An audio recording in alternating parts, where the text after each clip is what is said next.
Next month interest, ఈ 24,70,000 interest మళ్ళీ వచ్చిన నెల దీనికి ఇంట్రెస్ట్ చక్రవాటి లేచి 59 లక్షలు చేసింది. మా ఫ్రెండ్ ఒక ఆయన సంతోషం అని చెప్పి బంజారా అన్న ఎందుకు కడతావు అంటే ఒక ఐటీ తీసుకుని పైసలు కట్టే అవసరం లేదన్నాడు. నేను లేదు ఇంటింట్లో ఉన్నా, నేను కూలర్లో పెట్టి పైసలు ఇస్తానని చెప్పిన 59 లక్షలు అప్పు కట్టాడు ఆయన. 59 లక్షలు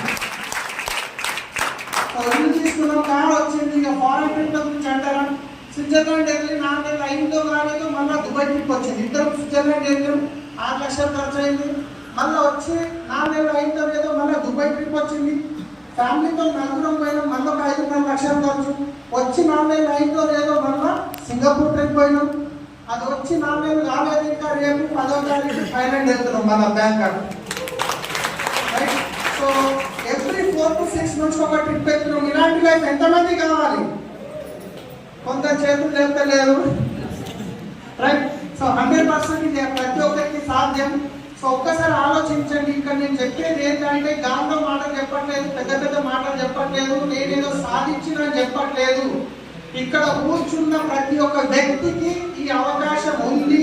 కాబట్టి మీరు దీన్ని డిసైడ్ అయ్యి మనసులో నిలుచుకొని కన్సిస్టెన్సీగా చేస్తే సక్సెస్ అవుతారు. కన్సిస్టెన్సీ చాలా ఇంపార్టెంట్. కన్సిస్టెన్సీ ఏంటంటే కొందరు ఏం చేస్తారంటే కొత్తగా జాయిన్ అవుతారు, ఎక్సైట్మెంట్ రోజు స్టేటస్ అదే పెడతారు, గ్రూప్ క్రియేట్ చేస్తాడు, అలా జాయిన్ చేయకుండా గ్రూప్ లో యాడ్ చేస్తాడు. 15 రోజులు టకా మెసేజ్ చేస్తాడు. 15 రోజుల తర్వాత బ్యాటరీ డౌన్ ఆయన ఏం చేస్తాడు, మళ్ళీ దాన్ని వదిలేస్తాడు.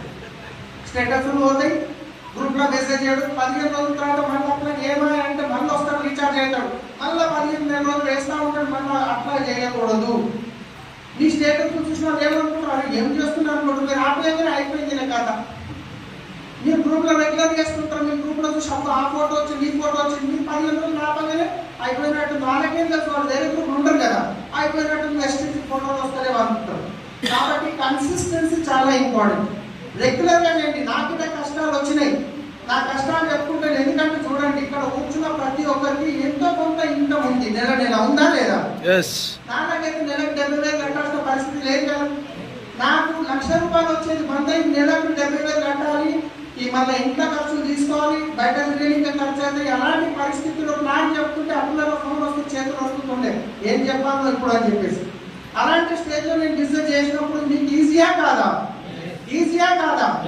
కానీ చాలా మంది చేసే పొరపాటు ఏంటంటే మన బిజినెస్ మనం చేసుకుంటాం, వాళ్ళే పక్క వాళ్ళ జేబులో కలిసి చూడద్దు. వాళ్ళు ఏం చేస్తున్నారు, వీళ్ళు ఎవరి కర్మ వాళ్ళు వచ్చారు. నేను ఎందుకు వచ్చినా ఈ బిజినెస్ వచ్చినప్పుడు ఎందుకు వస్తాం మనం? నాకు 1,00,000 కావాలి, నా డ్రీమ్ ఫుల్ఫిల్ కావాలి, మనం